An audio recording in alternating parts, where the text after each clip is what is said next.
Hello students, welcome to Mangla tutorials. मैं महेंद्र मंगला। आज हम डिस्कस करने वाले हैं, हमारा आज का टॉपिक है capital, fixed and working. This is chapter 2, class 12th ISC. This chapter is in commerce. तो हमारा टॉपिक आज है कैपिटल, फिक्स्ड एंड वर्किंग। तो इस वीडियो को स्टार्ट करने से पहले आप लोगों से रिक्वेस्ट है, अगर आप इस चैनल पर फर्स्ट टाइम आए हैं तो प्लीज इसको लाइक कीजिए, सब्सक्राइब कीजिए और शेयर कीजिए। चलो इस टॉपिक को स्टार्ट करते हैं। Nature of business finance. तो सबसे पहले अगर हम बात करते हैं नेचर ऑफ बिजनेस फाइनेंस की, तो नेचर से पहले हमें बात करनी होगी व्हाट इज बिजनेस फाइनेंस। अब जो ये फाइनेंस है, इट्स ए वाइडर टर्म, ये बहुत वाइडर टर्म है। आपने कहा सर वाइडर टर्म क्यों है? क्योंकि हम फाइनेंस का मतलब कहते हैं मनी, पर ये मनी नहीं है। फाइनेंस का मतलब है कि हमें कितना पैसे का रिक्वायरमेंट होगा, then to see from where these funds are to be arranged, and then to see the best utilization of those funds is what called business finance। तो फाइनेंस में हमें क्या देखना है कि हमें कितने फंड्स की रिक्वायरमेंट होगी, कहां से वो फंड्स अरेंज होंगे और उनका best utilisation, that is something what called business finance. तो अगर हम नेचर की बात करते हैं तो business finance all type of funds की बात करता है। जब फाइनेंस की बात करते हैं तो उसमें फंड्स ऐसा नहीं है कि केवल ओनर के फंड्स होंगे। ओनर के फंड्स को हम यहाँ इक्विटी बोलते हैं, और आउटसाइडर फंड्स को हम यहाँ डिवेंचर्स कह सकते हैं। डिवेंचर्स मतलब type of loan taken from the public. तो इसमें all type of funds involve हैं, owner funds, own funds and borrowed funds. All type of businesses, हर टाइप के बिजनेस को रिक्वायर्ड होता है, चाहे बिजनेस छोटा हो बड़ा हो, आपका मैन्युफैक्चरिंग बिजनेस हो, ट्रेडिंग बिजनेस हो, हर जगह पैसे का रिक्वायरमेंट होता है। वाइडर टर्म है, वाइडर टर्म में आपसे ऑलरेडी डिस्कस कर चुका हूं, केवल ये मनी नहीं है, रिक्वायरमेंट भी देखना है, कहां से फंड्स अरेंज होंगे और उनका बेस्ट यूज।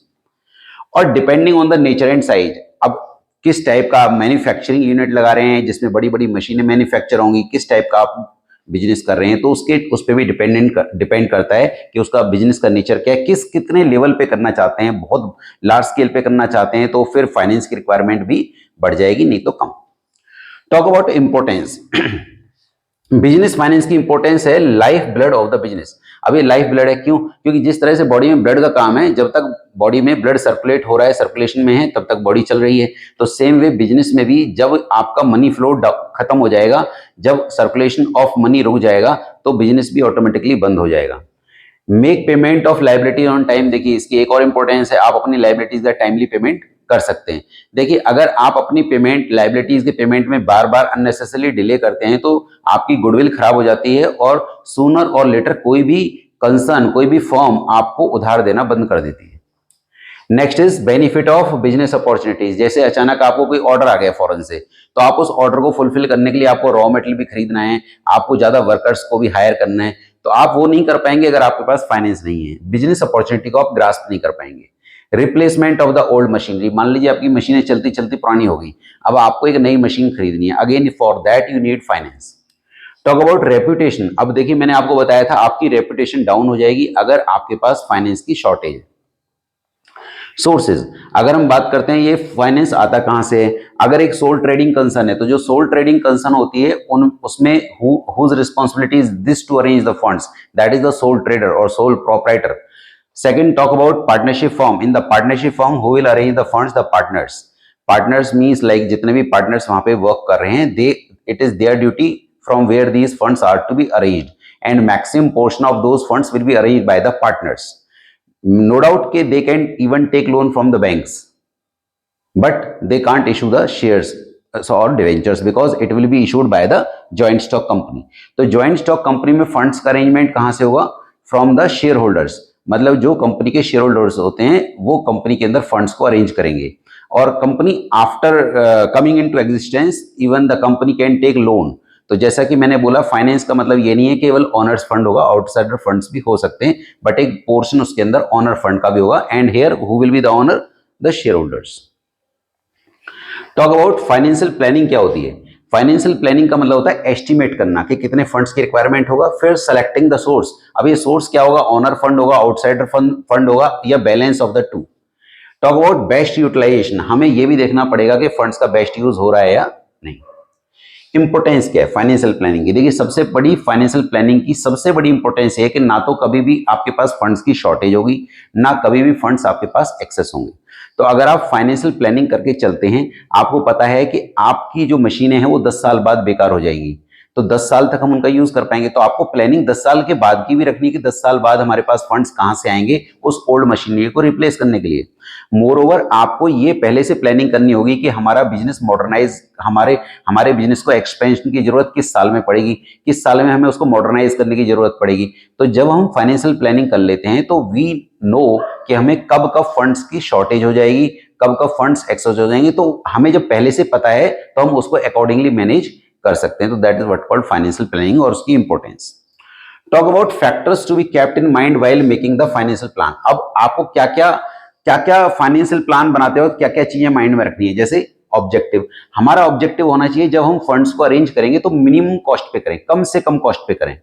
अब जैसे मान लीजिए आपने फंड्स ओनर्स के थ्रू अरेंज किया तो आपकी कॉस्ट ना के बराबर है, क्योंकि आपको ओनर्स को प्रॉफिट देना है। अब प्रॉफिट तो तभी देना है ना जब प्रॉफिट्स होंगे, तो आपका कोई एक्स्ट्रा बर्डन माइंड में नहीं है। तो आपको लोएस्ट कॉस्ट पे करना है। इवन आप डिवेंचर्स जब आप इशू करते हैं तो आपको कुछ एडवांटेजेस वहां पे मिल जाते हैं, tax advantage, we will discuss. तो हमें उनका बेस्ट यूज भी देखना है, ये ऑब्जेक्टिव है। नेचर ऑफ द इंडस्ट्री, आप किस टाइप की इंडस्ट्री में वर्क कर रहे हैं वो भी माइंड में रखना पड़ेगा। अगर आप कैपिटल इंटेंसिव गुड्स बना रहे हैं, बड़ी बड़ी मशीनें बना रहे हैं, तो उसके लिए आपकी फंड्स की रिक्वायरमेंट अकॉर्डिंगली ज्यादा होगी। अगर आप कोई छोटी चीजें बना रहे हैं तो उसमें आपकी रिक्वायरमेंट कम होगी। Talk about degree of risk. अब डिग्री ऑफ रिस्क डिपेंड करता है कि आप कितना रिस्क लेना चाहते हैं। तो जैसे मान लीजिए हमने कहा कि हम शेयर्स के थ्रू अपना फंड्स अरेंज करेंगे, तो जो शेयर्स के थ्रू फंड्स अरेंज करेंगे वहां पे आपकी रिस्क तो काफी कम है, क्योंकि आपको कोई फिक्स खर्चा नहीं देना है, कुछ इंटरेस्ट वगैरह नहीं देना है। बट उसमें एक रिस्क ये होता है कि जितना ज्यादा आप फंड्स को शेयर्स के थ्रू अरेंज कर लेते हैं तो आपकी कंट्रोल की जो पावर है वो डाइल्यूट हो जाती है। आपने कहा सर इसका क्या मतलब होता है? इसका मतलब होता है जितने ज्यादा शेयर होल्डर्स होंगे उनकी फिर वोटिंग पावर्स भी अकॉर्डिंगली, जैसे मान लीजिए आपके पास 40% वोटिंग पावर है, आपके पास 40% शेयर्स हैं, तो अब 40% शेयर्स हैं तो इसका मतलब आपका जो डिसीजन मेकिंग पावर है वो उतना नहीं है जितना कि अगर 51% या उससे ज्यादा होगा। तो अगर जितने ज्यादा ओनर्स आप लेके आ जाएंगे तो उतना आपका जो परसेंटेज है टोटल इक्विटी में वो कम हो जाएगा। तो डिपेंड करता है तो डिग्री ऑफ रिस्क। बट अगर आप डिवेंचर्स के थ्रू या लोन के थ्रू अपने फंड्स को अरेंज करते हैं तो वहां रिस्क ये बढ़ जाता है कि कंपनी अगर लॉस में जाएगी तब भी उनको इंटरेस्ट का पेमेंट करना पड़ेगा। Factors affecting the capital structure, अब बहुत सारे फैक्टर्स हैं। पहला है ट्रेडिंग ऑन इक्विटी। अब ये ट्रेडिंग ऑन इक्विटी काफी इंपॉर्टेंट है। ट्रेडिंग ऑन इक्विटी का मतलब होता है using borrowed funds to increase the earning of share holders. आपने कहा सर कोई एग्जांपल देखिए, जैसे मैंने एक एग्जांपल लिया है कि there are two companies, company A and company B.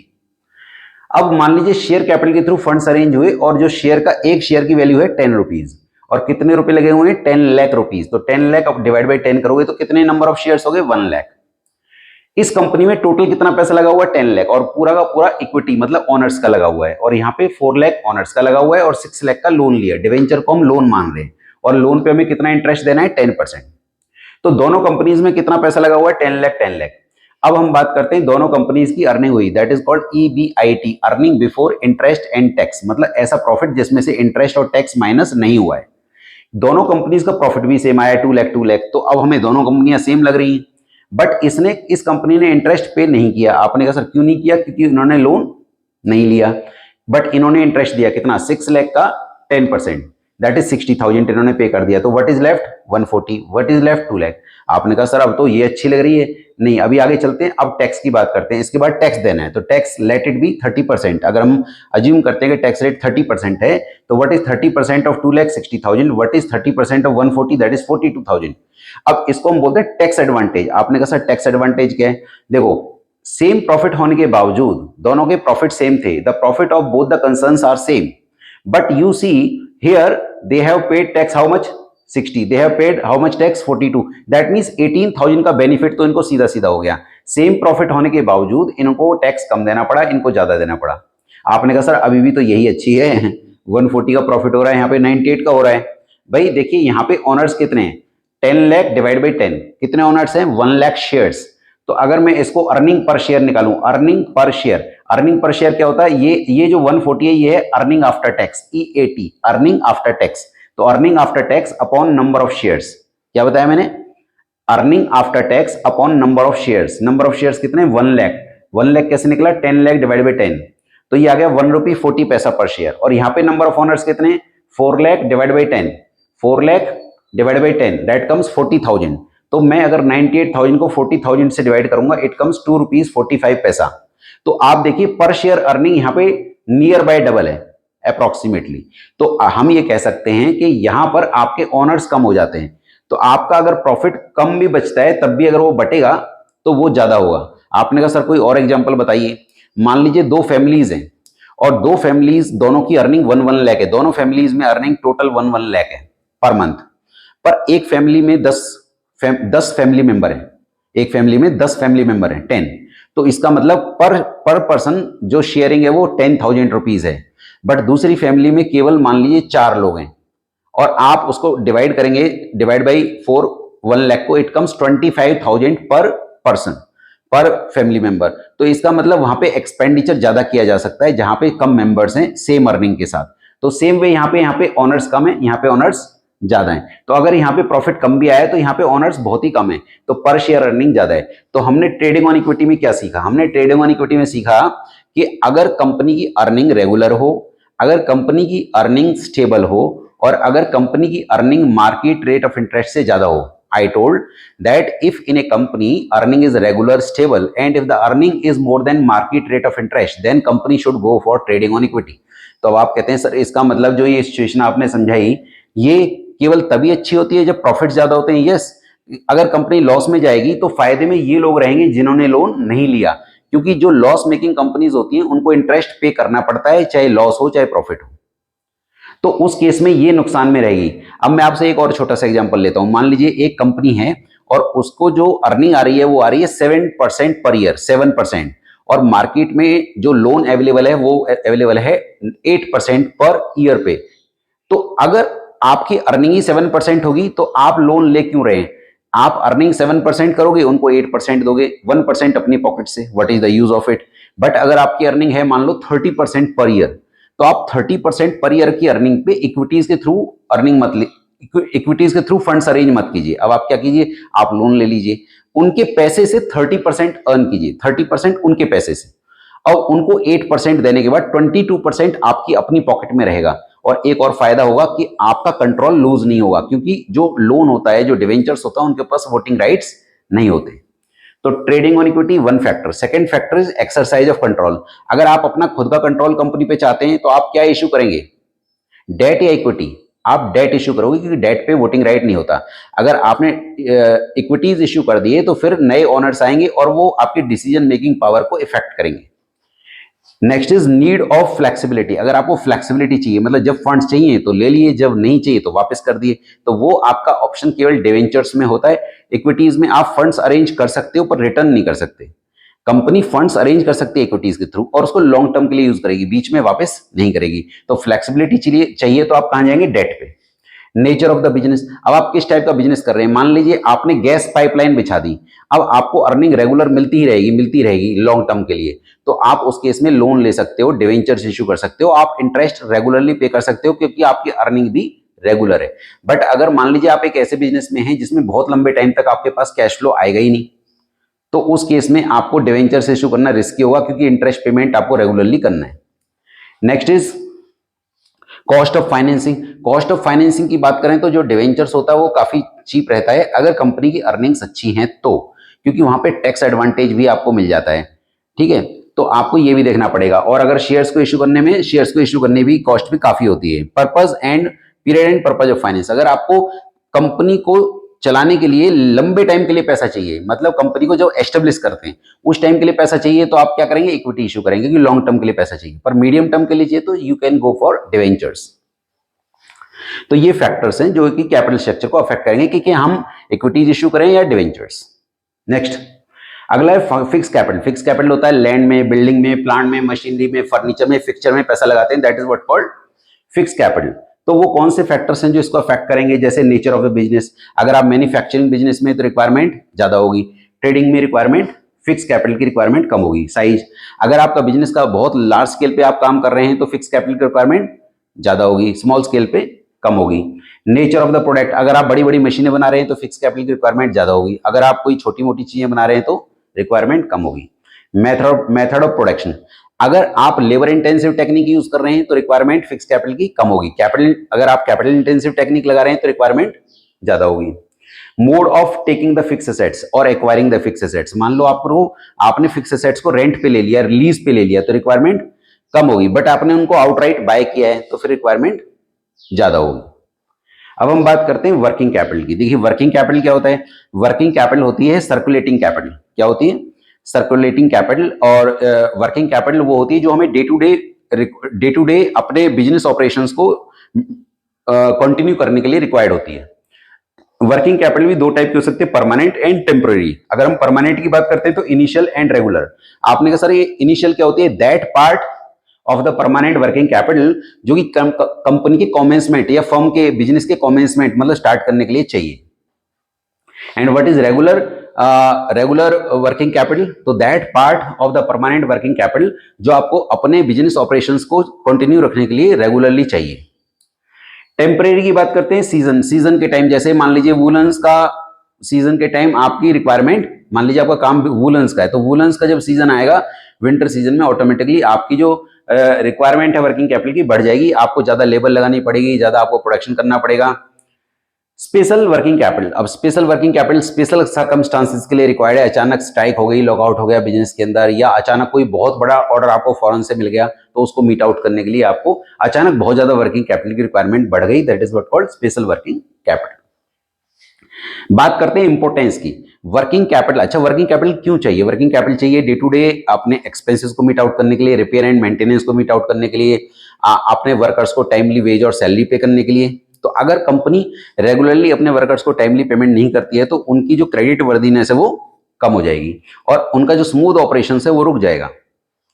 तो ये इंपॉर्टेंस है। तो इंपॉर्टेंस यही है कि आप अपने अपॉर्चुनिटीज को ग्रास्प कर सकते हैं, अचानक कोई अपॉर्चुनिटी आ गई उसको आप ले सकते हैं। कोई अचानक कोई आपको रॉ मटेरियल मिल रहा है काफी हैवी डिस्काउंट पे, कि अगर आप पेमेंट इमीडिएटली कर देते हो, अगर आपके पास वर्किंग कैपिटल है तो आप पेमेंट करके उस डिस्काउंट का बेनिफिट ले सकते हैं। अचानक आने वाली अपॉर्चुनिटीज को आप ग्रास्प कर सकते हैं और आपका बिजनेस जो है स्मूथ रन करेगा, कोई स्ट्राइक वगैरह नहीं होगी क्योंकि आप वर्कर्स को टाइमली पेमेंट कर रहे हैं। What are the factors affecting the working capital? अच्छा, इसमें एक और पॉइंट मैं आपसे डिस्कस करना चाहूंगा कि जो आपके सर्कुलेटिंग कैपिटल होती है वो अपने रूप चेंज करती रहती है। मान लो कैश है, कैश से आपने उसको रॉ मटेरियल खरीदा, रॉ मटेरियल से फिर आपने उसको फिनिश गुड्स बनाया, फिनिश गुड्स से आपने उसको रिसीवेबल बना दिया, रिसीवेबल मतलब डेटर्स, और फिर डेटर्स से आपने कैश ले लिया। तो ये सब मेरे क्या है? वर्किंग कैपिटल है। इन्हीं को हम करंट एसेट्स भी कह सकते हैं जो कि इजीली कैश में कन्वर्ट हो जाती है। तो इसके जो फॉर्म्स है वो चेंज हो रहे हैं। कैश है, कैश से रॉ मटेरियल खरीदा, रॉ मटेरियल से आपने semi finish goods, semi finish goods से आपने फिनिश गुड्स बनाया, फिनिश गुड्स को आपने सेल किया तो वो क्या बन गए? रिसीवेबल्स, और रिसीवेबल्स से आपने दोबारा से उसको कैश में कन्वर्ट कर लिया। तो अब डिपेंड करता है कि व्हाट आर द फैक्टर्स जो इसको अफेक्ट करेंगे। जैसे नेचर, अगर आपका मैन्युफैक्चरिंग बिजनेस है तो वर्किंग कैपिटल रिक्वायरमेंट ज्यादा होगी, ट्रेडिंग में कम होगी, सर्विस सेक्टर में बहुत कम होगी। टॉक अबाउट साइज, बड़े स्केल पे आपकी रिक्वायरमेंट वर्किंग कैपिटल की ज्यादा होगी, नहीं तो कम होगी। मैन्युफैक्चरिंग साइकिल अगर बहुत बड़ा है, बहुत लेंदी साइकिल है, मैन्युफैक्चरिंग साइकिल बहुत टाइम लग जा रहा है सामान को मैन्युफैक्चर करने में, तो फिर वर्किंग कैपिटल की रिक्वायरमेंट ज्यादा होगी। आपने क्यों होगी? क्योंकि जब अगर आपका मैन्युफैक्चरिंग साइकिल बहुत लंबा है तो उतने टेन्योर के अंदर आपको अपने वर्कर्स को सैलरी भी देनी है, आपको रॉ मटेरियल फर्दर बाय भी करना है, आपको अपने रिपेयर एंड मेंटेनेंस का खर्चा भी करना है, तो रिक्वायरमेंट ज्यादा होगी।